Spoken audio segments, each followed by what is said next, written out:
ეკა კუპატაძე სასამართლოს საბოლოო სიტყვით მიმართავს. ის მოკლული მასწავლებლის გიგა ავალიანის დედაა და დღევანდელ სხდომაზე დაზარალებული სტატუსით იმყოფება. მას იმედი ჰქონდა, რომ დღეს ის მოწმის სტატუსითაც გამოიკითხებოდა, თუმცა სასამართლო მისი ჩვენება უდაოდ ცნო. სხდომა თბილისის საქალაქო სასამართლოში დახურულ რეჟიმში მიმდინარეობს ბრალდებულების ასაკიდან გამომდინარე. მიუხედავად იმისა, რომ მათ ცოტა ხნის წინ ბრალი დაუმძიმეს, მოკლული მასწავლებლის დედა მიიჩნევს, რომ ჯერ ყველა დამნაშავე ციხეში არ ზის. ბრალდებული სკამზე 4 პირია: დემეტრე ჩიქოვანი, ანა ნასყიდაშვილი, გიორგი რიკაძე და ალექსანდრე გაბაშვილი. მათგან ორს ჯანმრთელობის განზრახ-მძიმე დაზიანება ედება ბრალად, ერთს დანაშაულის მომზადება, ბრალდებულ გოგოს კი დანაშაულის შეუტყობინებლობა.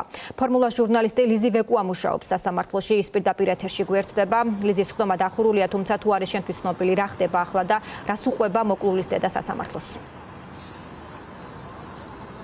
დიახ, უკვე 1 საათია, რაც მოკლული მასწავლებლის გიგა ავალიანის დედა ეკა კუპატაძე სასამართლოს წინაშე სიტყვის უფლებით სარგებლობს. მოსამართლე რომეო ტყეშელაშვილი უძღვება ამ საქმეს.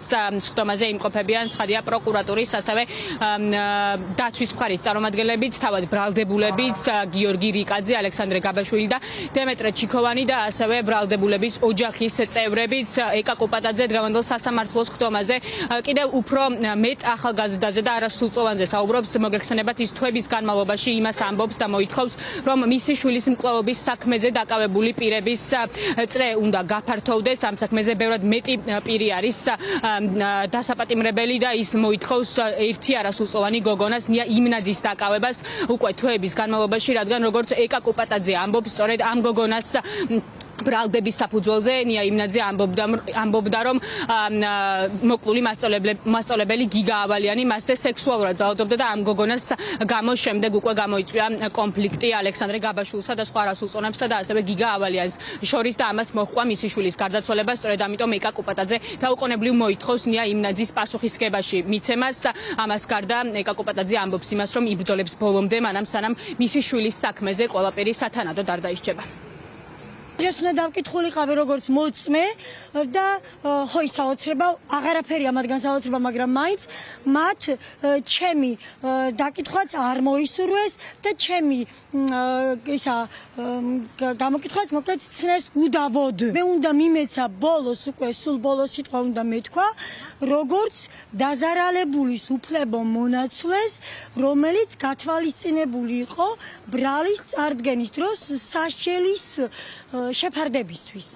და ეს ამბავი მე გავიგე წუხელ ძალიან გვიან, ამიტომ ვითხოვე რომ მოსულიყავი დღეს, ბოლოს არ ყოფილიყო, ბოლო დღეს ჩემი ეს სიტყვა გაჟღერებული, მოვედი დღეს და მოუწევს მკვლელებს და მკვლელების ადვოკატებს ჩემი მოსმენა. არაინტერესებდათ ჩემი მოსმენა, არაინტერესებდათ ნია იმნაძის ბევრი ვინმეს, ვინსაც კი შეეძლო მაწინააღმდეგ ჩვენების მიცემა, ყველას იცნეს უდავოდ, არაინტერესებდათ ნია იმნაძის მოსმენა.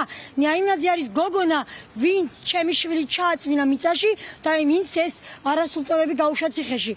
გოგონას, რომელსაც სექსუალურად ავიწროებდა ჩემი შვილი თურმე, არაფერი არ ქონია სათქმელი სასამართლო პროცესთან. სასამართლოს წინაშე წარსდგება დაზარალებულის უფლებამონაცვლე ქალბატონი ეკატერინე კუპატაძე, რომელიც საუბრებს არამხოლოდ მიყენებულ მორალურ ზიანთან დაკავშირებით, არამედ დააფიქსირებს თავის პოზიციას მოსალოდნელ სასჯელთან დაკავშირებით და ისაუბრებს ასევე საქმის ფაქტობრივ გარემოებებზე, რაც შესაბამისად აისახება სასამართლოს გამომყენებელ განაჩენში. ქალბატონ ეკას აქვს ძალიან დიდი მოცულობის ინფორმაცია თავისი შვილის გარდაცვალებასთან დაკავშირებით.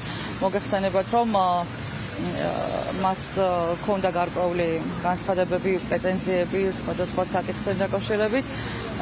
იცნობს საქმის მასალებს, ეს მასალები მას გადაცემული აქვს თავისი პროცესუალური სტატუსიდან გამომდინარე და ისაუბრებს ყველაფერზე, რასაც კავშირი აქვს უშუალოდ საქმესთან. მოკლული მასწავლებლის გიგა ავალიანის დედა ეკა კუპატაძე დღევანდელ სასამართლოს სხდომაზე ბრალდების მხარის ბოლო მოწმე უნდა ყოფილიყო, თუმცა როგორც გითხარით, უდავოდ ცნეს დაცვის მხარის წარმომადგენლებმა მისი ჩვენება და ამიტომ ეკა კუპატაძე ახლა სარგებლობს საბოლოო სიტყვის უფლებით. საბრალდებო სკამზე კი ის არასრულწლოვნების ხედან, რომლებსაც ედავებიან გიგა ავალიანის მკვლელობას და ასევე მათ წინააღმდეგ წარდგენილია სხვა ბრალდებაც, საერთოდ სხვა სისხლის სამართლის საქმეზე, როგორც ირკვევა ეს სამი არასრულწლოვანი სხვა პირებთან ერთად, ასევე სხვა ადამიანებს ახალგაზრდებს უსწორდებოდნენ ფიზიკურად სხვადასხვა მიზეზების გამო და ამ ყველაფერთან დაკავშირებითაც წარუდგინა პროკურატურა მათ თებერვალში ბრალი ამ ბრალის დამტკიცების და ასევე გიგა ავალიანის საქმეზე გამოტანილი განაჩენის შედეგად შეისაძლოა სამივე არასრულწლოვანს 14 წლამდე პატიმრობა დაემუქროს.